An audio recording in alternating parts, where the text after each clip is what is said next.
إن الحمد لله نحمده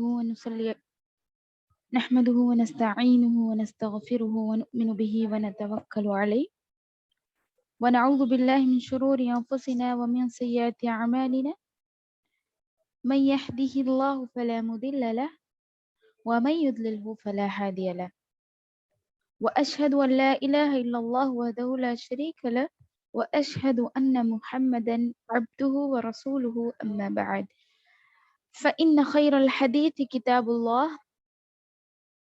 وخير الهدي هدي محمد صلى الله عليه وسلم وشر الأمور محدثاتها وكل محدثة بدعة وكل بدعة ضلالة وكل ضلالة في النار.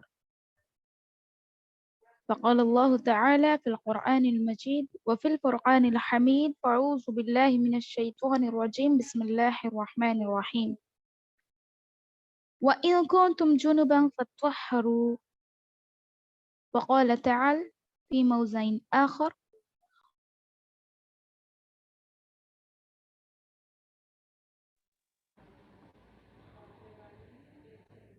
ولا جنبا إلا عابري سبيل حتى تغتسلوا. وقال النبي صلى الله عليه وسلم إذا تجاوز الحيتان إلى الآخر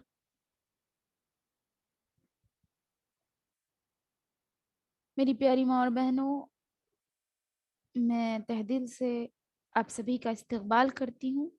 السلام علیکم ورحمۃ اللہ وبرکاتہ۔ وعلیکم السلام ورحمۃ اللہ وبرکاتہ۔ وعلیکم السلام ورحمۃ اللہ وبرکاتہ۔ کلاس لے رہا ہوں، بولو۔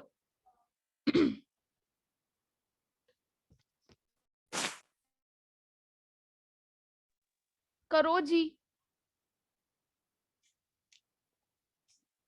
جی الحمدللہ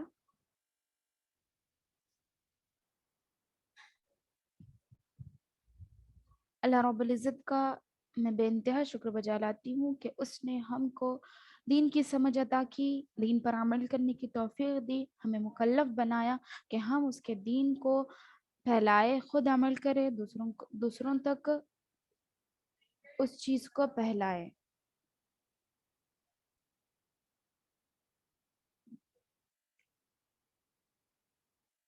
اس پر میں رب العزت کا بہت ہی شکر ادا کرتی ہوں۔ بعدہ درود السلام نازل ہو اللہ کے بھیجے گئے تمام انبیاء کرام پر، بالخصوص آخری نبی محمد صلی اللہ علیہ وسلم پر۔ اللہم صلی علی محمد وعلی آل محمد کما صلیت علی ابراہیم وعلی آل ابراہیم انک حمید مجید۔ اللہم بارک علی محمد وعلی آل محمد کما بارکت علی ابراہیم وعلی آل ابراہیم انک حمید مجید۔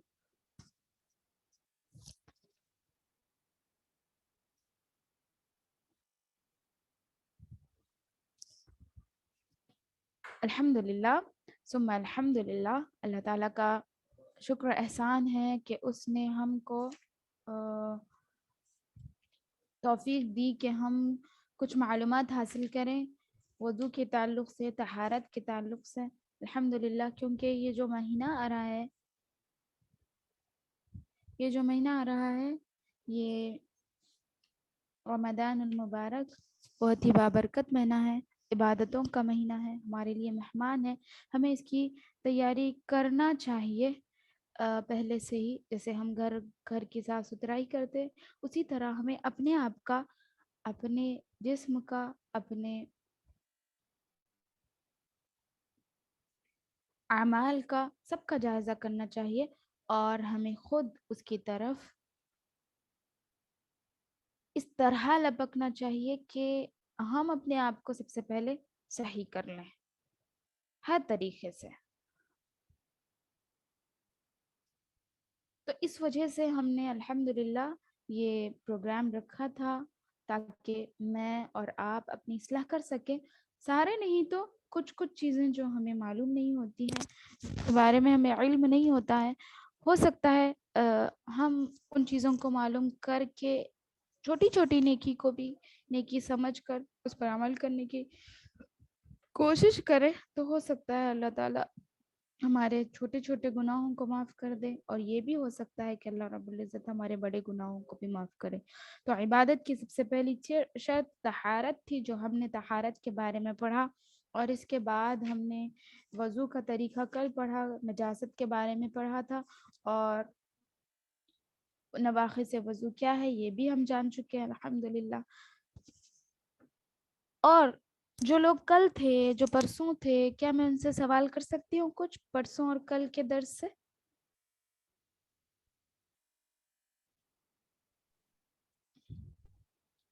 جی کر سکتے ہیں۔ جی سبحان اللہ، سسٹم ممتاز۔ جی ہاں،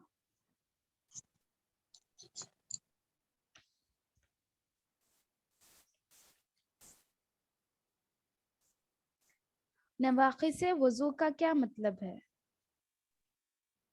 نواقض سے وضو کا مطلب یہ ہے کہ جن چیزوں سے وضو ٹوٹ جاتا ہے اسے جی کہتے ہیں۔ سبحان اللہ، بارک اللہ فیک۔ جزاک جیسے اللہ خیر۔ کچھ ایک دو چیزیں بتائیں جس سے وضو ٹوٹ جاتا ہے۔ جیسے کہ پیشاب، پیخانہ، اور جی ان دونوں چیزوں سے کسی چیز کا نکلنا، جی جی صحیح کرنا۔ جی جی جی ہم وضو کے فرائض اور وضو کی سنتیں پڑھے تھے، تو جی فرائض کیا ہوتے ہیں اور سنن کیا ہوتے ہیں وہ بتائیں۔ وضو کے فرائض مطلب جن چیزوں سے وضو، مطلب جن چیزوں فرائض کے وجہ سے وضو ہوتا ہی نہیں، مطلب ہاتھ پیر نہیں، دھو لینا۔ فرائض کیا ہے اور سنن کیا ہے؟ مطلب فرض کس کو کہتے ہیں، سنت کس کو کہتے ہیں، وہ پوچھ رہے ہیں۔ جی جی، فرض کہتے ہیں کہ جن چیزوں کو کرنا ہی چاہیے، مطلب وضو میں جو چیزیں ہیں، جو چیزیں ہم مطلب فرض جو چیزیں ہیں، مطلب کہاں تک ہم دھو لینا ہاتھ پیر وغیرہ، وہ فرض ہے۔ سنت مطلب آپ صلی اللہ علیہ وسلم جو کر کے دکھائے نہیں، اسے سنت جی کہتے ہیں۔ جی صحیح کہا آپ نے، لیکن فرائض یہ ہے کہ جو اللہ تعالیٰ نے قرآن کریم میں آیتوں کے ذریعے سے ہمیں بتا دیا اس کو فرائض کہیں گے، اور سنن جو نبی صلی اللہ علیہ وسلم کی سنتوں سے ہے، جو کہ قرآن میں اس کا ذکر نہیں ہے، اس کے باوجود بھی نبی صلی اللہ علیہ وسلم کی سنت سے جو چیز ظاہر ہو رہی ہے اسے سنن کہتے ہیں۔ سنت، اور جی فرائض جو اللہ تعالیٰ نے بتایا، جو کہ میں نے آیت کریم آپ کے سامنے تلاوت کی تھی، سورۃ المائدہ کی آیت نمبر 6، یا ایھا الذین آمنوا اذا قمتم الی الصلاۃ، یہاں پر ترتیب سے اللہ تعالیٰ نے بتایا فَغْسِلُوا وُجُوهَكُمْ وَأَيْدِيَكُمْ إِلَى الْمَرَافِقِ وَامْسَحُوا بِرُؤُوسِكُمْ وَأَرْجُلَكُمْ إِلَى الْكَعْبَيْنِ۔ ٹھیک ہے، مطلب پہلے منہ کو دھونا ہے، پھر اس کے بعد کوہنیوں تک ہاتھوں کو دھونا ہے، سر کا مسح کرنا ہے، پھر پیروں کو دھونا ہے۔ یہ 4 چیزیں ہیں فرائض میں، ٹھیک ہے، اور یہ 4 چیزوں کو ترتیب سے کرنا یہ بھی فریضہ ہے، اور اس سے پہلے نیت کرنا، کیونکہ اللہ رب العزت نے سب سے پہلے کیا فرمایا، ارادہ کرو۔ جب تم ارادہ کرو، ارادے کا مطلب ہے نیت، ٹھیک ہے، تو یہ نیت بھی ہمارے لیے فرض ہے۔ یہ 6 چیزیں فرائض میں ہے، اور سنن تو بہت زیادہ ہے جو ہم کل پڑھ چکے ہیں الحمدللہ۔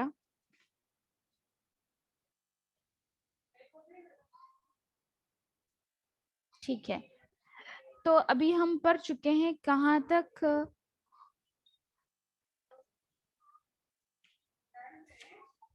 وضو، نواقض سے وضو تک ہمارا الحمدللہ ہو چکا تھا۔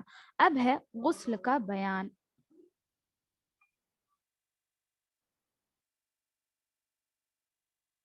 ہاں، غسل کا بیان، غسل کی مشروعیت، غسل کے معنی کیا ہے، غسل کی جو لغوی تعریف ہے، لغوی معنی یعنی ڈکشنریکل میننگ یہ ہے کہ دھونا، غسل کا معنی ہوتا ہے دھونا، اور اصطلاحی تعریف اس کی یہ ہے کہ انسان جب جنب یعنی جنبی ہو جائے یعنی ناپاک ہو جائے تو اللہ کی رضامندی حاصل کرنے کے لیے، اس کی طرف جھکنے کے لیے، عبادت کرنے کے لیے نبی صلی اللہ علیہ وسلم کے طریقے پر غسل کرنا، یہ غسل کا اصطلاحی معنی ہے. ٹھیک ہے. غسل کی مشروعیت قرآن سے ہمیں کیا ملتی ہے؟ کیا فرماتے ہیں اللہ تعالیٰ؟ سورۃ المائدہ ہی کی آیت نمبر 6 ہے یہ. وَإِن كُنتُمْ جُنُبًا فَاطَّهَّرُوا، اور اگر تم جنبی ہو جاؤ، تم جنبی ہو جاؤ تو فَاطَّهَّرُوا، اپنے لیے کیا کرو؟ طہارت حاصل کرو، پاک کر لو اپنے آپ کو، نہاؤ. ٹھیک ہے. ایک اور جگہ کیا فرماتے ہیں اللہ تعالیٰ؟ سورۃ النساء کی آیت نمبر 43 میں وَلَا جُنُبًا إِلَّا عَابِرِي سَبِيلٍ حَتَّى تَغْتَسِلُوا، یعنی اور جنابت کی حالت میں بھی تم کیا کرو؟ نماز کے قریب نہ جاؤ یہاں تک کہ تم غسل کر لو، مگر یہ کہ راہ چلتے مسافر ہو، یعنی راہ چلتے ہوئے اگر مسافر بھی ہو آپ، اس وقت کے علاوہ آپ کو ہر حالت میں غسل کرنا ہے. جنبی ہے، حالت سفر میں ہے، اس وقت بھی غسل کرنا ہے. بغیر غسل کے آپ کی نماز نہیں ہوگی. نبی کریم صلی اللہ علیہ وسلم نے ارشاد فرمایا،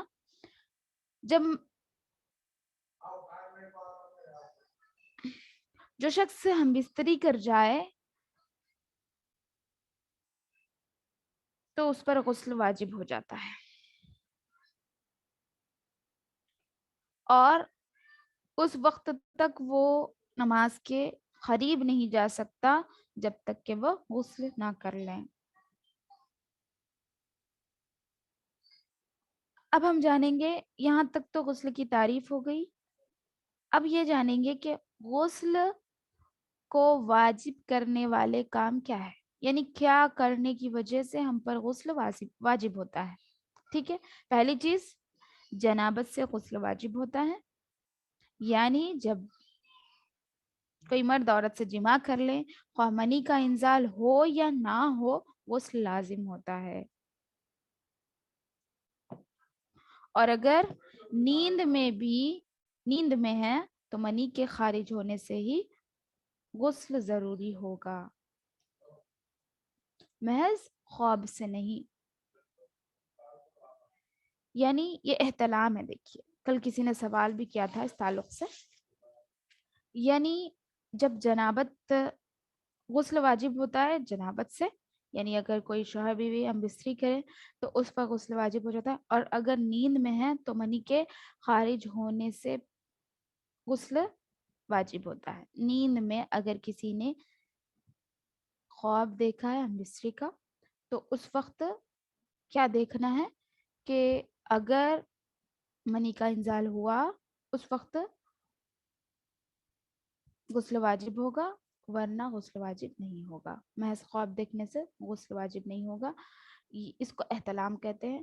یہ مرد اور عورت دونوں کے حکم میں برابر ہے اگر خواب ہے تو. قرآن پاک میں ارشاد کیا ہے؟ وَإِن كُنتُمْ جُنُبًا فَاطَّهَّرُوا، بس اگر تم جنبی ہو جاؤ تو نہا لو، غسل کر لو. اور رسول صلی اللہ علیہ وسلم نے کیا فرمایا؟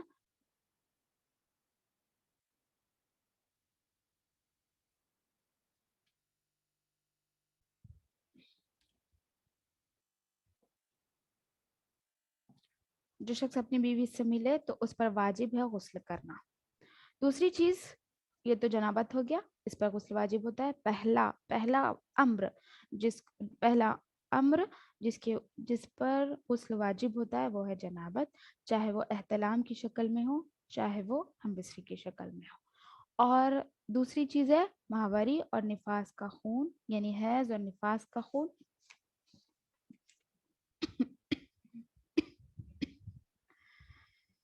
منقطع ہونے پر غسل لازم ہو جاتا ہے، یعنی جب ختم ہو جائے حیض اور نفاس کا خون تو اس وقت غسل کرنا ہم پر واجب ہو جاتا ہے. بغیر غسل کے ہم اللہ رب العزت کے قریب یعنی اس کے طرف ٹھہر نہیں سکتے، اس کے سامنے جھک نہیں سکتے، جیسا کہ اللہ تعالیٰ کا ارشاد ہے فَاعْتَزِلُوا النِّسَاءَ فِي الْمَحِيضِ وَلَا تَقْرَبُوهُنَّ حَتَّى يَطْهُرْنَ وَإِذَا تَطَهَّرْنَ فَأْتُوهُنَّ مِنْ حَيْثُ أَمَرَكُمُ اللَّهُ، یعنی حیض کے دنوں میں عورتوں سے الگ رہو اور پاک ہونے تک ان کے قریب نہ جاؤ، جب پاک ہو جائے تو جہاں سے اللہ نے تمہیں حکم دیا ہے تم جا سکتے ہو. پھر فرمایا اللہ کے نبی صلی اللہ علیہ وسلم نے کسی قدر ما كانت تحبسك حیضک ثم اغتسل، کیا فرمایا جتنے دن تمہیں حیض آتا تھا اتنے دن ٹھہری رہ جاؤ پھر غسل کر لو، یعنی جتنے دن حیض آتا رہا اتنے دن رک جانا ہے، نماز نہیں پڑھنا ہے. کچھ امور ہے جو حیض میں ناقابل قبول ہے وہ انشاءاللہ کل کے درس میں آئیں گے، لیکن آج صرف جن چیزوں سے غسل واجب ہوتا ہے وہ چیزیں آپ کے سامنے رکھنی ہے. جتنے دن حیض آتا ہے اتنے دن ٹھہرے رہنا ہے، پھر اس کے بعد پھر غسل کر لینا ہے. یہاں پر دیکھیے میں اور آپ یہاں پر بھی یہ چیز میں بھی اس معاملے میں بھی کیا کرتے ہیں، بڑوں کی پیروی کرتے ہیں. اللہ اکبر. ٹھیک ہے، آپ کو پتا ہے آپ کا یا میرا حیض ختم ہو جائے اور اس کے بعد ہم نے اگر غسل نہیں کیا صرف اس لیے کہ بڑے کہتے ہیں کہ لڑکی کا غسل 9 دن تک نہیں اترتا، جوان لڑکی ہے تو 11 دن تک نہیں اترتا، اس لیے ہم رکے ہیں، حالانکہ ہمارا حیض کب کا ختم ہو گیا، 5ویں دن یا 6ٹے دن. لیکن یہ جو 4 دن آپ نے نماز نہیں پڑھی نا غسل کیے بغیر، تو آپ کا یہ 4 دن کی جو نمازیں چھٹی ہے اس کا گناہ لکھا جائے گا، برابر لکھا جائے گا.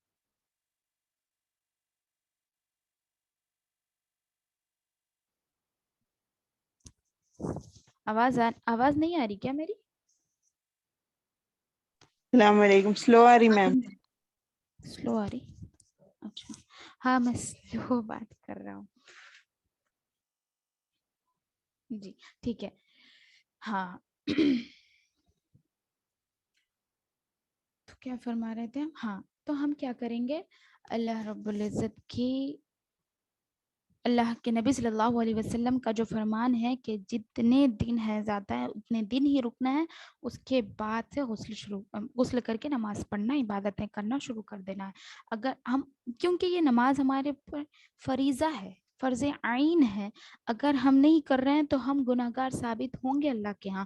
تو اس وجہ سے ہم یہ سوچ کر کے 11 دن ہی کون آئیں گے، حیض ختم بھی ہو گیا تو 11 دن تک ہم رکے رہیں، تو وہ دنوں میں جتنی نمازیں ہم نے چھوڑی ہے وہ پورے گناہوں میں لکھی جائے گی. اس وجہ سے ہمیں چھوڑنا نہیں ہے. ٹھیک ہے، جتنے دن حیض آتا ہے بس اتنے دن مکمل کر لیں.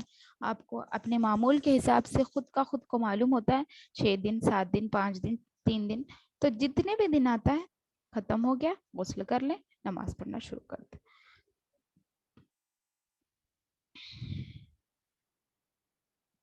ہاں تو یہ ہو گئے 2 چیزیں، 3 چیزیں ہو گئی، 2 چیزیں ہو گئی. تیسری چیز ہے اسلام قبول کرنے پر بھی نہانا ضروری ہوتا ہے. جو شخص اسلام قبول کرے اس کے لیے ضروری ہے کہ وہ نہائے. کفار میں سے جو اسلام قبول کرے اس پر نہانا واجب ہوتا ہے، کیونکہ رسول صلی اللہ علیہ وسلم نے سمامہ بن عیسال الحنفی، یہ بنو حنیفہ کی طرف سے نسبت رکھتے تھے، تو جب یہ اسلام قبول کرنے کے وقت آئے تو اللہ کے نبی اسلام قبول کرنے کے لیے آئے تو اللہ کے نبی صلی اللہ علیہ وسلم نے ان کو سب سے پہلے نہانے کا حکم دیا. اس کے علاوہ بھی ایک واقعہ عام ہے جو کہ میں اور آپ بخوبی جانتے ہیں، حضرت عمر بن خطاب رضی اللہ عنہ کا. جب وہ ان کی بہن کے پاس گئے معلوم ہوا تھا کہ انہوں نے اسلام قبول کر لیا، گئے وہاں پر اور ان سے دریافت کرنے لگے تم نے اسلام کیوں قبول کیا؟ تو وہ کہے کہ میں ایسی ایسی چیزیں سنی ہوں کہ اگر تم مجھے مار بھی دو تو میں اسلام سے نہیں ہٹوں گی۔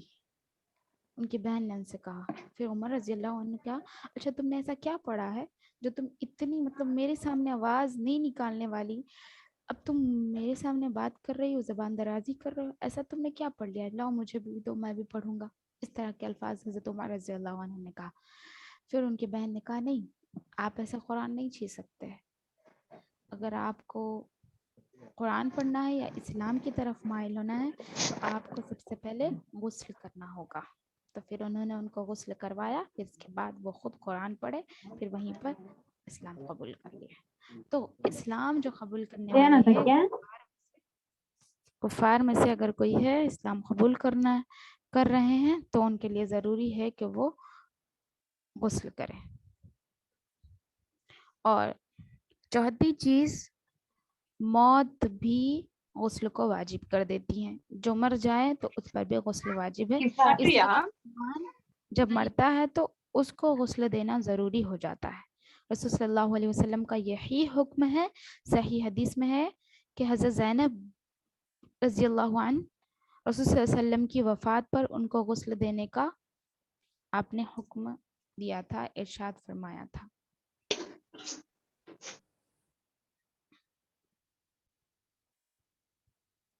حضرت زینب رضی اللہ عنہ جو کہ اللہ کے نبی صلی اللہ علیہ وسلم کی بیٹی ہیں، جب ان کا انتقال ہوا تو اللہ کے نبی صلی اللہ علیہ وسلم نے تاکیداً فرمایا تھا کہ ان کو غسل دیا جائے۔ اس طرح یہ تو فرض ہے، واجب ہے، سمجھ رہے ہیں آپ؟ تو واجب کیا ہے؟ 4 چیزیں ہیں غسل کی، یعنی جنابت سے، احتلام سے، دونوں ایک ہی میں آگے، یا تو خواب دیکھے یا لائیو میں۔ اور دوسری چیز ماہواری یعنی حیض اور نفاس کے خون بند ہو جانے پر غسل واجب ہوتا ہے، تیسرا اسلام قبول کرنے پر، چوتھا موت پر۔ اب یہ 3 چیزیں ہیں، اور 3 چیزیں ہیں جن پر غسل کرنا مستحب ہوتا ہے۔ مستحب یعنی پسندیدہ ہے، نبی صلی اللہ علیہ وسلم کا پسندیدہ عمل، اس کو مستحب کہتے ہیں۔ یعنی پہلا تو جمعہ کے لیے، کیونکہ رسول صلی اللہ علیہ وسلم کا فرمان ہے غسل الجمعۃ واجب علی کل محتلم، جمعہ کے لیے نہانا ہر بالغ شخص پر واجب ہے۔ سبحان اللہ، ٹھیک ہے، تو جمعہ کے لیے غسل کرنا ضروری ہوتا ہے۔ پھر اس کے بعد دوسری چیز احرام کے لیے، عمرہ یا حج کے احرام سے پہلے نہانا یا غسل کرنا مسنون ہے، اس لیے کہ رسول صلی اللہ علیہ وسلم خود بھی نہائے تھے اور اس کا حکم بھی دوسروں کو دیا تھا۔ تیسری چیز مکے میں داخل ہونے اور عرفات میں وقوف کے لیے، مکے میں جب داخل ہوتے ہیں حاجی لوگ اس وقت، اور عرفات میں جب ٹھہرنا ہوتا ہے اس وقت، اس لیے کہ رسول صلی اللہ علیہ وسلم ان موقع پر نہائے تھے، یہ مستحب ہے بتا رہا ہوں میں۔ اور چوتھی چیز میت کو غسل دینے سے، جو شخص میت کو غسل دے گا وہ خود بھی غسل کرے گا، کیونکہ جو میت کو نہلائے اس کے لیے مستحب ہے کہ وہ غسل کر لیں، اور جو میت کو اٹھائے یعنی صرف دفنائے اٹھائے تو اس کے لیے بھی ضروری ہے کہ وہ صرف وضو کرے، اس پر غسل نہیں ہے۔ جو میت کو اٹھائے اس کے لیے صرف وضو ہے، غسل نہیں ہے، اور جو میت کو نہلائے اس کے لیے غسل واجب ہے، مستحب ہے، واجب نہیں ہے۔ کچھ ذرائع کی وجہ سے اگر وہ غسل نہیں کر سکا تو گناہ نہیں ہے۔ واجبات صرف ان 4 چیزوں میں ہے جو میں نے بتائیں، جنابت میں، حیض اور نفاس کے بعد، اور اسلام قبول کرنے پر، موت پر، جس کی موت ہو جائے اس پر دوسروں کو نہلانا واجب ہے۔ یہ 4 امور ایسے ہیں جس پر غسل کرنا واجب ہے۔ پھر اس کے بعد دیکھیں غسل کے فرائض، اس کی سنتیں اور اس کی مکروہات، جیسے ہم نے وضو کی فرائض، وضو کی سنتیں اور اس کی مکروہات پڑھی تھی، اسی طرح غسل کے بھی فرائض، سنتیں اور مکروہات۔ غسل کے فرائض کیا ہے؟ سب سے پہلی چیز نیت کرنا، جیسے کہ وضو میں بھی تھا، نیت کرنا ہے. جیسے جنابت زائل کرنے کے لیے نہانے کا دل میں ارادہ ضروری ہے، اس لیے کہ رسول صلی اللہ علیہ وسلم نے فرمایا انما الاعمال بالنیات، ہر عمل کا دار و مدار نیت پر ہے. اور دوسرا فرض کیا ہے؟ جسم کے ہر حصے تک پانی بہانا جہاں تک ہاتھ پہنچ سکے، ہر حصے پر پانی بہانا جہاں تک ہاتھ پہنچ سکے.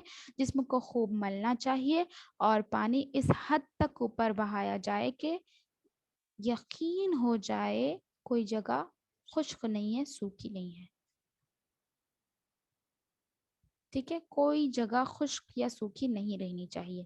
تیسری چیز انگلیوں اور بالوں کا خلال کرنا، اور جس جگہ امکان ہو کہ پانی نہیں لگے گا، جیسے ناف کا اندرونی حصہ، وہاں اہتمام کے ساتھ پانی کا پہنچانا اور خشک جگہ کو ترک کرنا ضروری ہے. خشک جگہ کو ترک کرنا. یہ فرائض ہو گئے 3. یہ 3 فریضے ہیں: نیت کرنا، جس میں کہ ہر حصے تک پہنچانا پانی، اور انگلیوں اور بالوں کا خلال کرنا، اور ہر جگہ اندرونی حصے بیرونی حصوں تک پانی کو پہنچانا، ہر خشک جگہ کو ترک کرنا. یہ فرض ہے. غسل کی سنتیں: سب سے پہلے بسم اللہ پڑھنا. یاد رہے کہ ہر اچھے کام کی ابتدا بسم اللہ کے نام سے ہونی چاہیے، کیونکہ یہ اچھا کام ہے. یہ بھی ایک عبادت ہے ہمارے لیے، کیونکہ عبادت کا مغز غسل سے ہے. اگر آپ جنبی ہیں یا پھر آپ مستحیض ہیں تو اس وجہ سے. دوسری چیز، برتن میں ہاتھ ڈالنے سے پہلے دونوں ہتھیلیوں پہلے دھو لینا. تیسری چیز، سب سے پہلے پلیدی صاف کرنا، زائل کرنا، یعنی پلیدی گندگی، پہلے پلیدی زائل کرنا یعنی گندگی صاف کر لینا. جس نیت سے ہم غسل کر رہے ہیں، جس چیز کا ہم غسل کر رہے ہیں، حیض کا غسل ہے تو سب سے پہلے حیض صاف کر لیں. ختم ہو گیا ہے حیض تو سب سے پہلے شرمگاہ دھونی چاہیے. تو یہ سنت ہے. سب سے پہلے پلیدی زائل کر دینا چاہیے، گندگی زائل کر دینا، ختم کر دینا چاہیے. پھر اس کے بعد سارے جسم کے دھونے سے پہلے وضو کے اعضاء کو دھونا چاہیے، وضو کرنا چاہیے. اس کا مطلب وضو کے اعضاء جتنے بھی ہیں اس کو دھونا چاہیے. پھر 5ویں چیز، کلی کرنا، ناک میں پانی ڈالنا، کانوں کے سوراخوں یعنی باطن جو اندرونی حصہ ہوتا ہے اس کو بھی دھونا چاہیے. کلی کرنا، ناک میں پانی ڈالنا، کانوں کے سوراخوں، اس کے باطنی حصے میں، اندرونی حصے میں، اور اس کے بیرونی حصے، دونوں حصوں میں پانی کو پہنچانا. یہ غسل کی سنتیں ہوئی 5.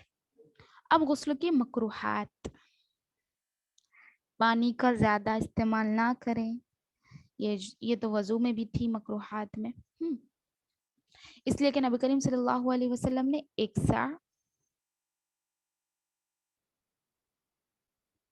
سا کا مطلب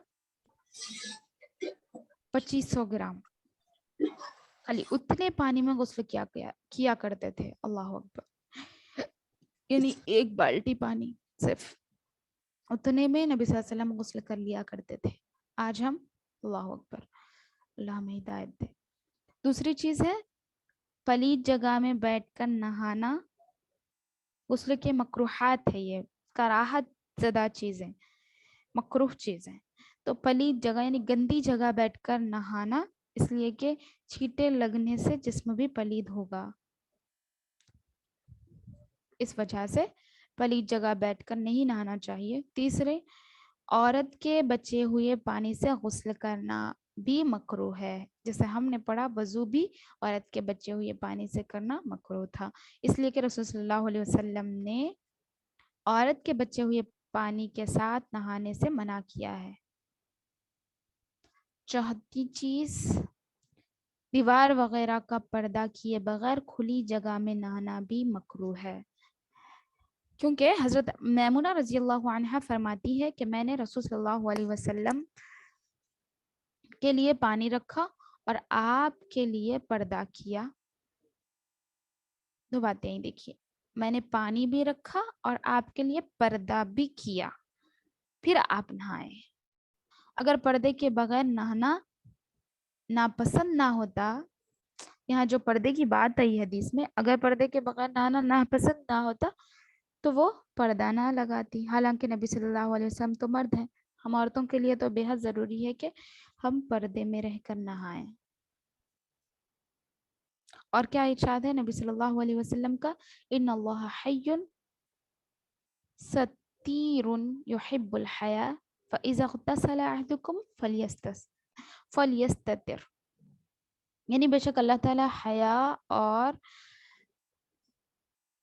شرم والے انسان کو پسند کرتا ہے، جب تم میں سے کوئی نہائے تو چھپ کر نہائے. یہ مکروہات ہے، اگر کوئی حیا نہ کرے تو یہ ناپسندیدہ چیز ہے. پانچویں چیز، ٹھہرے ہوئے پانی میں نہانا. جو پانی ٹھہرا ہوا ہو، یعنی ندی نالے کا اس طرح ٹھہرا ہوا پانی جو بھی ہو، اس میں نہانا بھی مکروہ ہے، کیونکہ گندگی اس سے صاف نہیں ہوتی. اس لیے کہ رسول صلی اللہ علیہ وسلم کا فرمایا لا یغتسل احدکم فی الماء الدائم وہو جنوب. یعنی جب تم جنبی ہو، جنابت کی حالت میں ہو، تو تم میں سے کوئی جنبی شخص کھڑے ہوئے پانی میں غسل نہ کرے. یہ 5 چیزیں مکروہات میں ہیں، مکروہ چیزیں ہیں. غسل کا طریقہ، بسم اللہ کہہ کر غسل شروع کریں، اور اس نیت سے کہ وہ حد سے اکبر یعنی جنابت، ہم حد کے بارے میں پہلی کلاس میں پڑھ چکے تھے، حد اصغر کیا ہے اور حدث اکبر کیا ہے، اور یہ ہے حدث اکبر یعنی جنابت. زائل کر رہا ہوں، اپنے دل میں یہ نیت رہنا کہ جنابت زائل کر رہی ہوں. اپنی دونوں ہتھیلیوں کو 3 بار دھوئیں سب سے پہلے، پھر استنجا کرے اور شرمگاہ سے ہر طرح کی آلائش صاف کریں، ہر طرح کی گندگی صاف کر دے شرمگاہ سے، پھر جب جا کر وضو کرنا ہے. البتہ پاؤں وضو کے ساتھ دھونا بھی جائز ہے اور غسل کے آخر میں دھونا، دونوں بھی جائز ہے. آپ اگر غسل کے ساتھ ہی یعنی وضو کے ساتھ ہی پیر دھو رہے ہیں تو یہ بھی جائز ہے، اگر باہر نکل کر دھو رہے ہیں تو یہ بھی جائز ہے. پھر دونوں ہتھیلیاں پانی سے تر کر کے سر کے بالوں کی جڑوں میں ان کو داخل کریں اور سر کو کانوں سمیت 3 مرتبہ دھونا چاہیے. پھر جسم کے دائیں پہلو پر، دائیں حصے پر، رائٹ سائڈ، جسم کے رائٹ سائڈ پانی بہائیں. پھر اس کے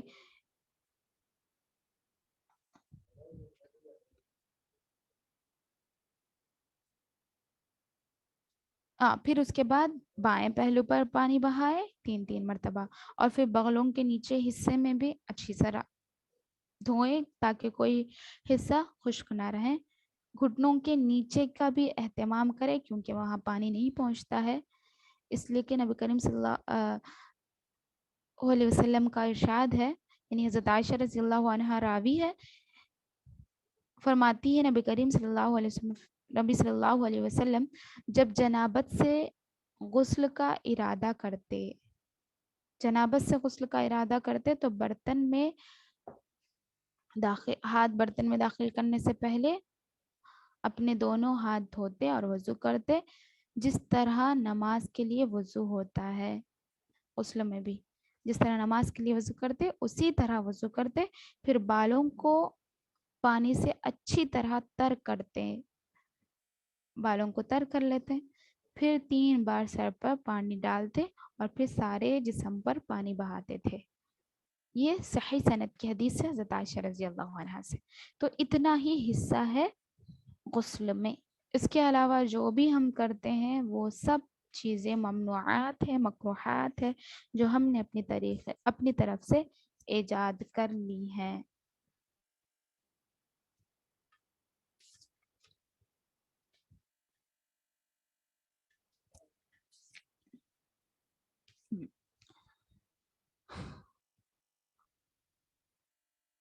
جنابت کی وجہ سے یعنی جو شخص حالت جنابت میں ہو، اس سے کیا چیزیں ممنوع ہوتی ہیں، یعنی کیا چیزیں ہم نہیں کر سکتے.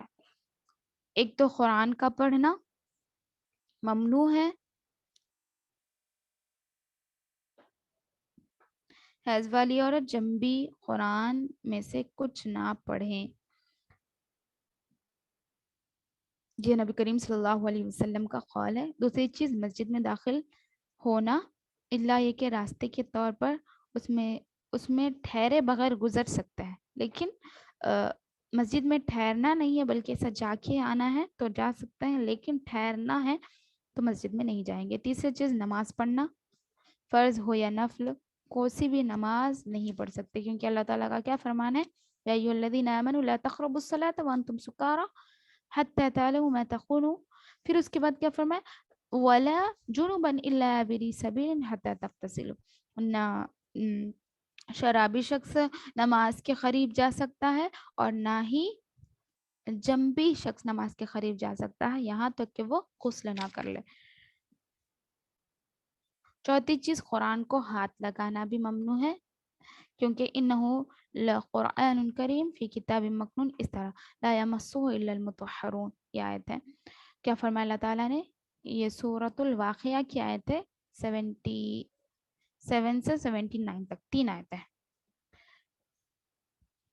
یہ مطلب یہ انہو لقرآن کریم، یہ قرآن بڑے مرتبے والی کتاب ہے، فی کتاب مکنون، جو ایک محفوظ جگہ لکھا ہوا ہے، وَلَا يَمَسُّهُ إِلَّا الْمُطَهَّرُونَ، کیا فرمایا، اسے کوئی چھو نہیں سکتا لیکن صرف پاک شخص، اس وجہ سے جنبی شخص قرآن کو چھو نہیں سکتا۔ اور رسول صلی اللہ علیہ وسلم کا ارشاد ہے، وَلَا تَمَسَّ الْقُرْآنَ إِلَّا وَأَنْتَ طَاهِرٌ، قرآن کو مت چھو مگر تم جب پاک صاف ہو، لیکن مطلب کیا مطلب ہے، جب تم پاک صاف ہو اسی وقت تم قرآن کو چھو سکتے ہو، باقی دوسرے اوقات میں تم قرآن کو نہیں چھو سکتے۔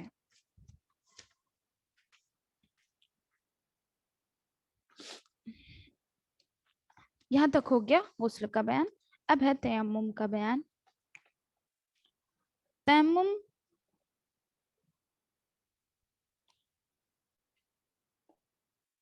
تیمم کی مشروعیت اور کس لیے تیمم کرنا جائز ہے، شریعت میں تیمم کی کیا حیثیت ہے اور کس لیے تیمم کرنا جائز ہے۔ تیمم کی مشروعیت قرآن کریم اور نبی صلی اللہ علیہ وسلم کی حدیث سے ثابت ہے، کیونکہ اللہ تعالیٰ نے کیا فرمایا، وَإِن كُنتُم مَرَضَىٰ أَوْ عَلَىٰ سَفَرٍ أَوْ جَاءَ أَحَدٌ مِّنكُم من الغائط أو لامستم النساء فلم تجدوا ماء فتيمموا صعيدا طيبا فامسحوا بوجوهكم وأيديكم، کیا فرمایا اللہ تعالیٰ نے، سورۃ النساء آیت نمبر 43 ہے، اور اگر تم بیمار ہو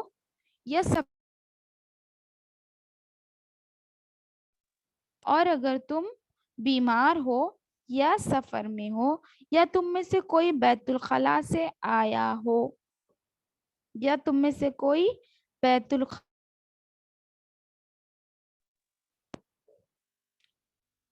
یا تم میں سے عورتوں کو کسی نے ہاتھ لگایا ہو اور پانی نہیں پائے، یہ سب ہو چکے کام، لیکن اگر اسے پانی نہیں ملا تو پاک مٹی کا قصد کرو، پاک مٹی سے تیمم کرو اور اپنے چہرے اور ہاتھوں کا مسح کر کے تیمم کر لو۔ یہ اللہ تعالیٰ کا حکم ہے سورۃ النساء میں۔ اور رسول صلی اللہ علیہ وسلم نے فرمایا، الصعید وضوء المسلم ولم يجد الماء 10 سنین، پاک مٹی مسلمان کے لیے وضو کا کام کر دیتی ہے، چاہے وہ 10 سال پانی نہ پائے، 10 سال تک اگر اسے پانی نہ بھی ملے تو یہ مٹی جو ہے، زمین جو ہے، وضو کا کام کر دیتی ہے، یعنی پاکی کا کام کر دیتی ہے۔ یعنی جو شخص پانی تلاش کرتا ہے اور اسے نہیں ملتا، یا پانی موجود ہے مگر بیماری کی وجہ سے استعمال نہیں کر سکتا، یا بیماری بڑھنے کا اندیشہ ہو، ڈر ہو، تو ایسے شخص کے لیے تیمم ہے۔ ان حالتوں میں ہے صرف تیمم، باقی حالتوں میں نہیں ہے.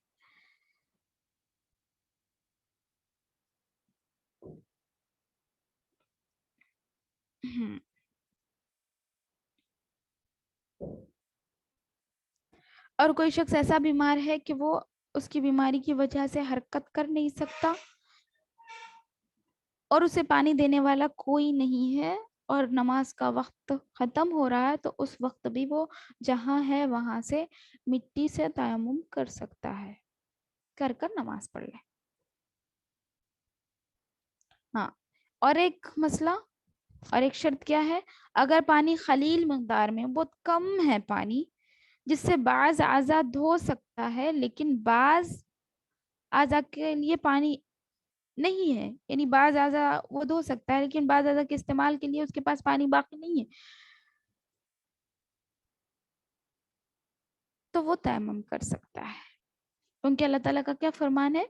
فَاتَّقُوا اللَّهَ مَا اسْتَطَعْتُمْ، اپنی استطاعت کے مطابق اللہ سے ڈرو، جتنی تمہارے پاس استطاعت ہے اتنا تم عمل کرو، جیسا کہ اللہ تعالیٰ نے فرمایا. تو ہم پانی کی کمی کی وجہ سے اگر اتنا کم ہے پانی کے پورے آزاد ہو نہیں سکتا تو تیمم کر لیں. تیمم کی فرائض اور اس کی سنتیں. تو ہم پہلے تیمم کے فرائض جانیں گے، پھر اس کے بعد اس کی سنن. بسم اللہ. تیمم کے فرائض میں بھی سب سے پہلے نیت ہے، انما الاعمال بالنیات. لہذا تیمم کرتے وقت دل میں یہ ارادہ ضروری ہے کہ اس ذریعے سے وہ نماز وغیرہ کی ادائیگی کرے گا.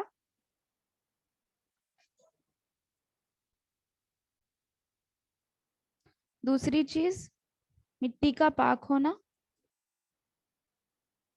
پہلی چیز نیت ہے، دوسری چیز مٹی کا پاک ہونا ضروری ہے، ناپاک مٹی سے تیمم نہیں ہوتا. تو یہاں پر اللہ تعالیٰ کا فرمان ہے جو ابھی ہم نے سورۃ النساء کی آیت میں دیکھا، فَتَيَمَّمُوا صَعِيدًا طَيِّبًا. طیبہ کا جو الفاظ اللہ رب العزت نے، پاک مٹی سے تیمم کا قصد کرو. اس سے یہ استدلال نکلتا ہے کہ آپ پاک مٹی ہی کا استعمال کریں گے تیمم کے لیے. تیسری چیز، ایک بار دونوں ہاتھوں کو مٹی پر مارنا، ایک بار دونوں ہاتھوں کو مٹی پر مارنا. چوتھی چیز، چہرہ اور دونوں ہتھیلیوں کا مسح کرنا. کیوں؟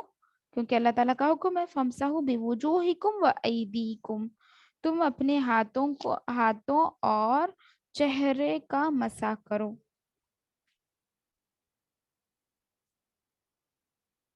تیمم کے یہ فرائض ہو گئے. اس کی سنتیں کیا ہے؟ ایک تو بسم اللہ کہنا، دوسری چیز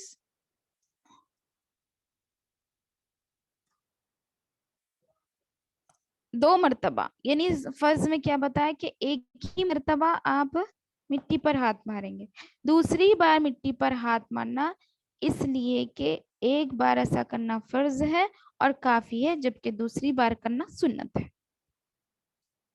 تیسری چیز، ہتھیلیوں کے ساتھ کوہنی تک کا مسح کرنا، اس لیے کہ ہتھیلیوں کا مسح بھی کافی ہے مگر احتیاطاً کلائی کا مسح بھی کر لیں، اس لیے کہ آیت تیمم میں ایدیکم کے معنی میں اختلاف ہے. جو ایدیکم ہے تو مفسرین اکرام اس میں اختلاف کرتے ہیں کہ عید کا معنی ہتھیلی بھی ہو سکتی ہے اور ہاتھ بھی، کوہنی تک بھی ہو سکتا ہے اور ہتھیلیوں تک بھی ہو سکتا ہے. اس وجہ سے میں اور آپ کیونکہ دل میں کوئی خلش نہ ہو، اس وجہ سے ہم کیا کریں گے، ہتھیلیوں تک بھی کر سکتے ہیں مسح یا پھر کونیوں تک، دونوں بھی جائز ہے. یہ نہیں کہ اگر کوئی ہتھیلیوں تک کر لیے کونیوں تک نہیں کیے تو تیمم نہیں ہوا. لیکن آپ اگر دو جگہ بھی کر رہے ہیں تو احتیاط ہے، اگر نہیں آپ ایک جگہ بھی کر رہے ہیں تو آپ کے لیے جائز ہے انشاءاللہ. نواقص تیمم اور جو کام تیمم سے جائز و مباح ہے وہ کیا کیا ہے کہ نواقص تیمم دو جگہ سے ٹوٹ جاتا ہے، ایک دو جگہ سے ٹوٹتا ہے بس. تو ایک کیا ہے، وہ سب امور جن سے وضو ٹوٹ جاتا ہے، ٹھیک ہے، وہ سب کام جس سے وضو ٹوٹتا ہے. کیا پڑھے تھے نواقض سے وضو؟ وہ سب چیزوں سے تیمم بھی ٹوٹ جاتا ہے. اور دیکھیں تیمم وضو کا بدل ہے نا. جب وضو نہیں کر رہے ہیں تو تیمم کر رہے ہیں تو لہٰذا اس سے وہ بھی ٹوٹ جاتے ہیں. پھر دوسری چیز، نماز شروع کرنے سے پہلے پانی مل جائے. آپ نے تیمم کر لیا، نماز کا ارادہ کیا، تیمم بھی کر لیا، لیکن نماز شروع کرنے سے پہلے تیمم کا پانی مل جائے یا نماز کے دوران ہی پانی حاصل ہو جائے تو بھی تیمم ختم ہو جائے گا اور وضو کرنا ضروری ہوگا. اگر نماز سے فارغ ہونے کے بعد پانی حاصل ہو جائے تو اس صورت میں نماز درست ہو گئی اور اس کا یعنی دورانا لوٹانا نماز پھر سے پڑھنا ضروری نہیں ہے. اس لیے کہ رسول صلی اللہ علیہ وسلم نے کیا فرمایا؟ لا تصلوا الصلاۃ فی یوم مرتين، ایک نماز کو دن میں 2 مرتبہ نہیں پڑھ سکتے ہیں. اس وجہ سے اگر آپ کو پانی مل گیا نماز کے دوران، آپ تیمم کر رہے ہیں، کر کے نماز پڑھ رہے ہیں، لیکن نماز کے دوران ہی آپ کو پانی مل گیا تو آپ کی نماز نہیں ہوگی، پھر سے آپ کو وضو کر کے دوبارہ دوہرانا ہوگا. لیکن آپ کی نماز مکمل ہو گئی، اس کے بعد پانی ملا تو آپ کو نماز دہرانے کی ضرورت نہیں ہے. اور جب بھی پانی مل گیا، اگر آپ نے وضو تیمم کیا لیکن ابھی نماز شروع نہیں کیے تو تیمم توڑ کر پھر وضو کر کے نماز پڑھیں گے انشاءاللہ.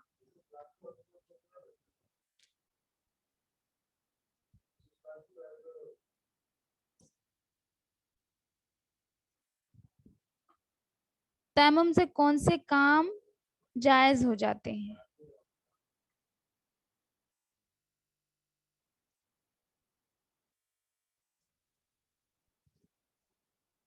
کون سے کام جائز ہو جاتے ہیں؟ نماز، طواف، قرآن کو ہاتھ لگانا، قرأت قرآن، مسجد میں ٹھہرنا، اور وہ تمام امور جو پہلے بے وضو ہونے کی وجہ سے جائز نہیں تھے تیمم سے جائز ہو گئے ہیں. ٹھیک ہے، یعنی جو وضو کرنے کے بعد ہمارے لیے جو چیزیں جائز ہوتی ہیں وہ چیزیں تیمم کرنے کے بعد ہمارے لیے جائز ہو جائے گی. تیمم کا مکمل طریقہ ایک مرتبہ دیکھ لیں گے کہ پہلے بسم اللہ کہے اور دل میں اس کام کا یعنی ارادہ کرے، پھر جس کے لیے وہ تیمم کر رہا ہے اس کا ارادہ کرنا چاہیے، اور پھر اس کے بعد دونوں ہتھیلیوں کو زمین پر مارے، مٹی یا ریت یا پتھر یا دھول والی زمین ہوتی ہے نا، اس پر سب جگہ جائز ہے. اور دونوں ہاتھوں کو یعنی ہاتھوں پہ گرد ہونا چاہیے، یعنی کیا بولتے ہیں، دھول ہونی چاہیے، جس کو ہم کیا کریں گے، جھاڑ لیں. جب ہم ہاتھ مارے پھر ہاتھ اٹھائیں اور اپنے منہ سے اس پر ایک مرتبہ پھونک مارنا جائز ہے، یہ سنت ہے. پھر اس پر پھونک مارے، پھر چہرے پر مسح کرے اور کلائیوں تک کرے یا پھر کوہنیوں تک بھی کر سکتے ہیں، بس اور کچھ نہیں ہے. دوسرے کام جیسے پیر کو پوچھ رہے ہیں ہم، سر کا مسح کر رہے ہیں، یہ سب چیزیں نہیں ہے تیمم میں. صرف ہاتھوں کا مسح کرنا ہے اور چہرے کا مسح کرنا ہے مٹی سے، پاک مٹی سے.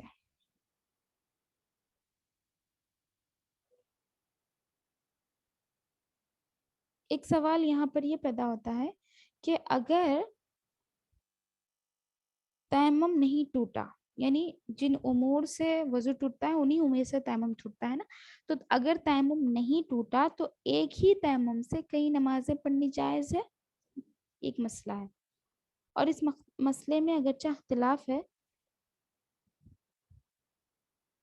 کوئی اس میں یعنی صحیح طریقے سے جواب نہیں ملتا جس سے کسی ایک پہلو کا اس بات ہو سکے. تاہم احتیاط اسی میں ہے کہ ہر نماز کے لیے الگ تیمم کر لیں. ٹھیک ہے، ہر نماز کے لیے الگ تیمم کر لینا ہی بہتر ہے.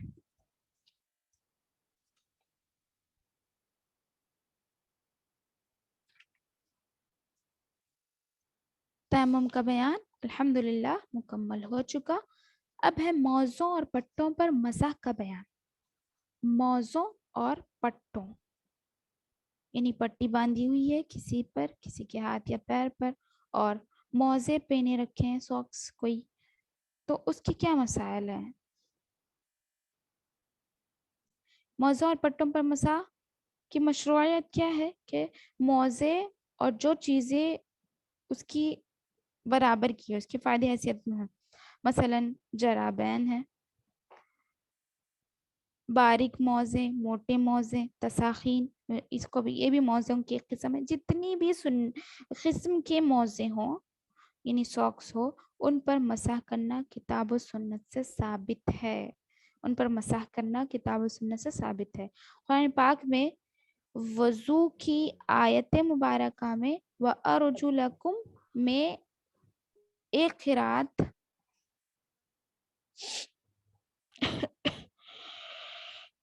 جر کے ساتھ ہے یعنی زیر کے ساتھ ہے. ٹھیک ہے، ایک قرات زیر کے ساتھ ہے.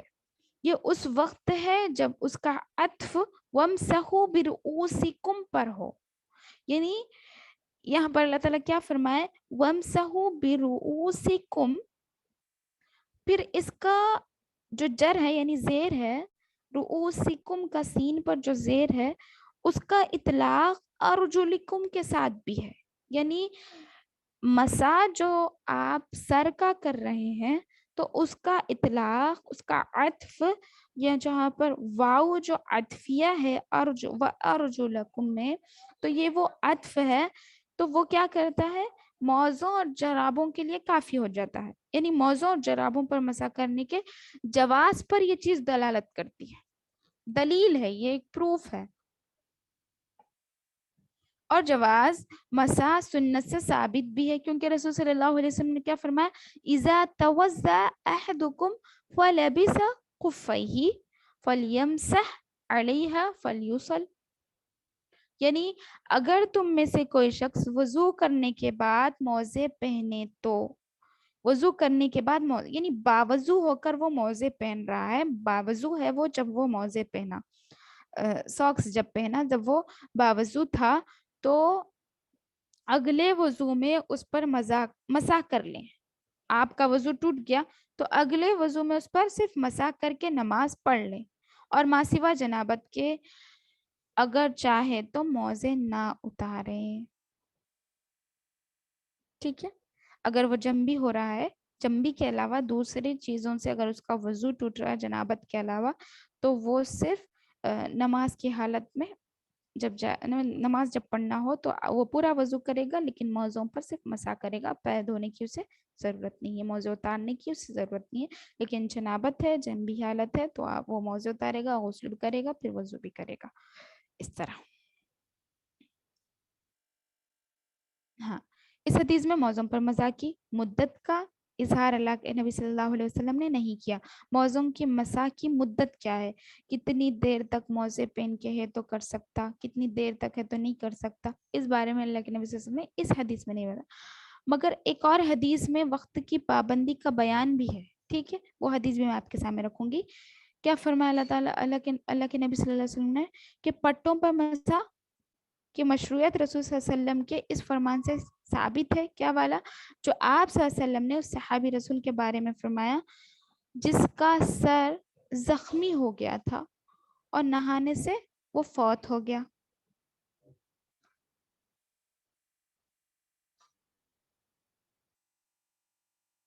کیا فرمایا اللہ تعالیٰ، اللہ کے نبی صلی اللہ علیہ وسلم نے اس پر کہ اس کے لیے کیا فرمایا؟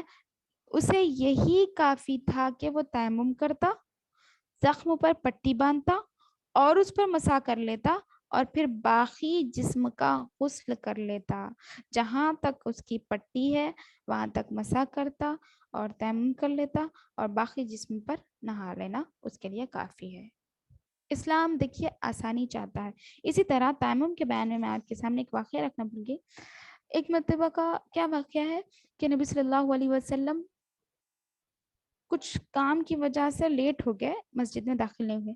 اس وقت ایک شخص آیا، یعنی وہ بھی صحابی رسول تھے، آئے اور پوچھے کہ نبی صلی اللہ علیہ وسلم کہاں ہے؟ نہیں تھے. ان کے سر پر بہت گہری چوٹ لگی ہوئی تھی، تو وہ مسئلہ دریافت کرنے آئے تھے نبی کریم صلی اللہ علیہ وسلم کے پاس کہ اللہ کے نبی صلی اللہ علیہ وسلم میرے سر پر مار لگا ہوا ہے اور میں جنبی ہو گیا، اگر میں نہایا تو کچھ شدید حالت ہو سکتی ہے، میری شدید خراب ہو سکتی ہے اور مر جانے کا بھی اندیشہ ہو سکتا ہے. تو یہ سوال کرنے آیا تھا، لیکن وہاں پر نبی صلی اللہ علیہ وسلم موجود نہیں تھے. تو صحابہ نے کیا کیا، اس شخص کو کیا کہا، نہیں تم اگر جنبی ہے جنابت کی حالت میں، تمہارے لیے ضروری ہے کہ تم غسل کرو، اس کے بعد ہی تم نماز پڑھ سکتے، نہیں تو نہیں پڑھ سکتے. وہ شخص ڈر گیا اور نبی صلی اللہ علیہ وسلم نہیں ہے. صحابہ نے کہا یہ تو نبی صلی اللہ علیہ وسلم کے ہمیشہ ساتھ رہتے ہیں، یہ جھوٹ نہیں بول سکتے.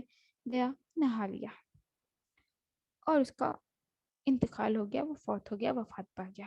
جب نبی صلی اللہ علیہ وسلم کے پاس یہ خبر پہنچی کہ وہ شخص آیا تھا، لیکن صحابہ نے اس کو اس طرح سے کہا اور اس کی فوت اب ہو چکی ہے، وہ نہا لیا اس وجہ سے ہوئی ہے، تو نبی صلی اللہ علیہ وسلم صحابہ بہت زیادہ غصہ ہوئے اور کہا کہ نہیں، اللہ تعالیٰ نے آسانی رکھی ہے، وہ چاہتا تو صرف تیمم کرتا اور تیمم اس کے لیے بدل ہوتا.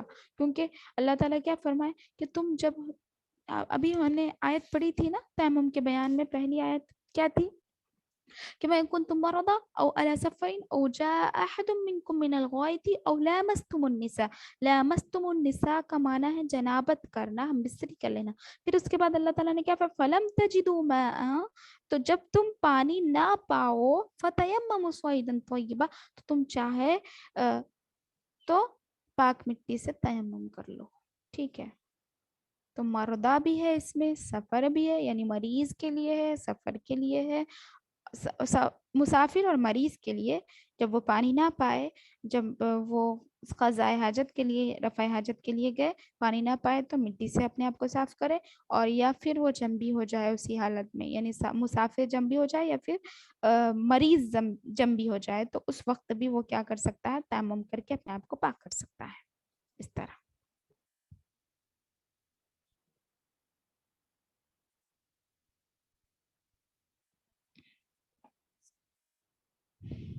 طرح ہوگا. مساح کی شرائط کیا ہوں گے، مساح کب کرنا ہے وہ دیکھیے. موضوع پر مساح کی شرائط ہے حسب ذیل. ایک پہلی چیز، موضوع پر یا جرابوں وغیرہ باوضو ہو کر پہنے ہوں، وضو کے ساتھ پہنے ہیں آپ، اس وقت ہی آپ موضوع پر پھر دوبارہ جب وضو کریں تو وہ ساکس اتارے بغیر مساح کر سکتے ہیں. رسول صلی اللہ علیہ وسلم نے مغیرہ بن شعبہ کو جب انہوں نے آپ کے موزے اتارنے کی کوشش کی تو فرمایا انہیں رہنے دو، میں نے جب یہ پہنے تھے تو باوضو پہنا تھا. مغیرہ بن شعبہ کیا کر رہے تھے، جب نبی صلی اللہ علیہ وسلم وضو کرنے جا رہے تھے تو ان کے ساکس نکالنے کے لیے قریب آئے، تو اللہ کے نبی صلی اللہ علیہ وسلم نے ان کو روک دیا اور کہا کہ جب میں یہ پہنا تھا تو میں باوضو تھا، تو مجھے اسے نکالنے کی ضرورت نہیں ہے، میں صرف اس پر مسح کر لوں گا. اس طرح. دوسری چیز، موزے پاؤں کے اس حصے کو ڈھانپتے ہوں جس کا دھونا ضروری ہے. ٹھیک ہے، یعنی آپ ساکس ٹخنے تک پہنے ہوئے، ٹخنے کے اوپر سے آپ کا کوئی ساکس ہے تو اس وقت آپ کو پیر دھونا ہی ہے کیونکہ پیر کھلا ہے آپ کا.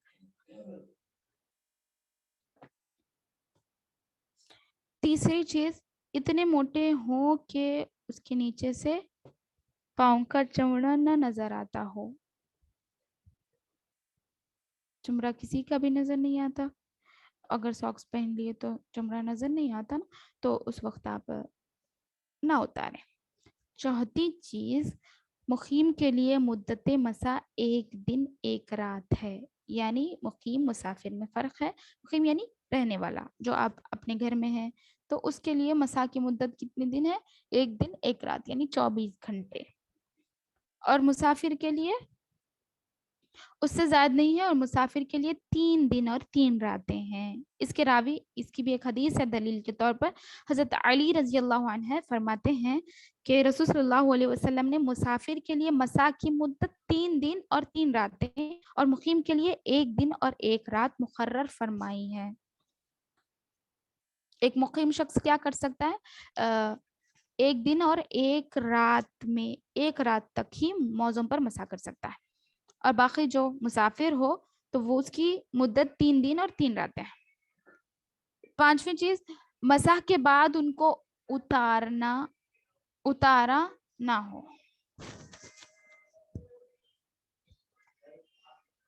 اگر موزے وغیرہ اتار لیے تو پاؤں کا دھونا ضروری ہو جائے گا ورنہ وضو باطل قرار پائے گا. ٹھیک ہے، یعنی جو اگر مسح کے بعد اگر آپ نے ساکس اتار دیے، ٹھیک ہے، یعنی وضو کیے، آپ مکمل وضو کیے، مسح کر لیے اپنے موزوں پر مسح کر لیے، لیکن اس کے بعد نماز سے پہلے اگر آپ نے موزے اتار لیے تو آپ کا وضو باطل ہو گیا، پھر مکمل وضو کرنا پڑے گا. چھٹی چیز، پٹی پر مسح کے لیے پٹی باندھنے سے پہلے باوضو ہونا ضروری نہیں ہے. ٹھیک ہے، صرف یہ جو وضو سے رہ کے موزے پہننے کا ہے، ساکس پہننے کا، لیکن پٹی ہے، جراب جسے کہتے ہیں، اگر پٹی ہے تو اس کے لیے ضروری نہیں ہے اور نہ کوئی مدت کی شرط ہے. البتہ یہ ملحوظ رکھنا چاہیے کہ زخم کی جگہ سے زیادہ جگہ پر جس کا دھونا ضروری ہے پٹی نہ باندھی ہوئی ہے اتنی جگہ پر مطلب جتنی جگہ پٹی ہے اتنی جگہ نہیں دھوئیں گے، اتنی جگہ مسح کریں گے، اور جتنی جگہ پٹی نہیں ہے اتنی جگہ دھونے کی کوشش کریں گے. اور یہ بھی بات ملحوظ رکھنا ہے، یاد رکھنا ہے کہ زخم ٹھیک ہونے پر اس کا دھونا ضروری ہو جائے گا. اگر پٹی گر گئی یا زخم درست ہو گیا تو مسح باطل اور دھونا فرض ہو جائے گا. مسح باطل ہو جائے گا اور آپ کا دھونا ضروری ہو جائے گا. سردی یا سفر کی ضرورت کی بنا پر پگڑی پر مسح کرنا بھی جائز ہے. ٹھیک ہے، یعنی سردی بہت زیادہ ہے جس کی وجہ سے آپ دوپٹہ نکال نہیں سکتے یا پھر ٹوپی نکال نہیں سکتے، جسے پگڑی امامہ بھی کہتے ہیں، تو وہ نکال نہیں سکتے. تو اس وقت نبی کریم صلی اللہ علیہ وسلم نے کیا فرمایا؟ صحیح مسلم کی حدیث ہے کہ دوران سفر وضو کیا اور پیشانی کے بالوں اور پگڑی پر مسح کیا تو اس کے لیے کافی ہے. اس کی صورت یہ ہوگی کہ کچھ پیشانی کے بالوں پر اور باقی پگڑی پر مسح کیا جائے، جیسا کہ حدیث نبوی میں ہے. دوسرا، موزے، پٹی اور سر کے ڈھانپے ہوئے کپڑے پر مسح کرنے میں مرد عورت میں کوئی فرق نہیں ہے.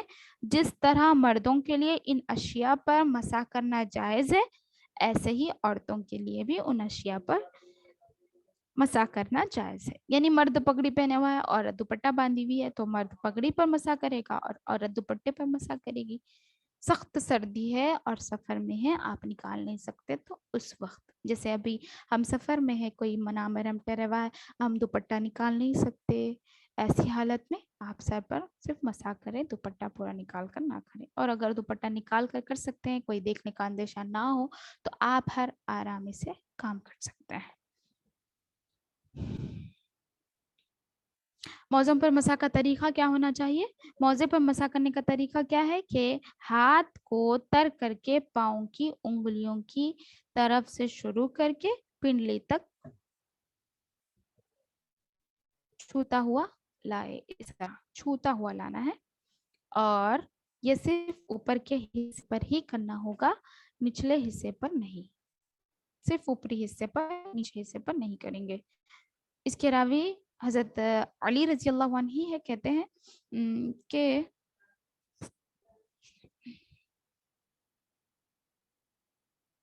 اگر دین رائے کی بنیاد پر ہوتا، کسی کی رائے یعنی ایڈوائز کی بنیاد پر ہوتا، تو موزوں کے نچلے حصے کا مسح اوپر کے حصے سے بہتر ہوتا. سمجھ رہے ہیں آپ؟ یعنی اللہ تعالیٰ نے یہ چیز رکھ دی ہے، نبی صلی اللہ علیہ وسلم نے ہم کو بتا دی ہے کہ اوپری حصے پر صرف مسح کریں گے تو کریں گے. لیکن اگر آپ رائے دے رہے ہیں کون سی بھی چیز کی گندگی صاف کرنے کی، تو آپ کیا رائے دے سکتے ہیں کہ جو چیز گندی ہے اس کو صاف کرو، کیونکہ تلوا خراب ہوتا ہے نا ہمارا، جب ہم موزے پہن کے پھرتے ہیں تو تلوا خراب ہوتا ہے، تو تلوا صاف کرنے کی ایڈوائز دیں گے آپ. تو حضرت علی رضی اللہ عنہ نے اس پر یہی الفاظ کہتے کہ اگر دین ایڈوائز دینے کا نام ہوتا، لیکن یہ نہیں ہے ایڈوائز،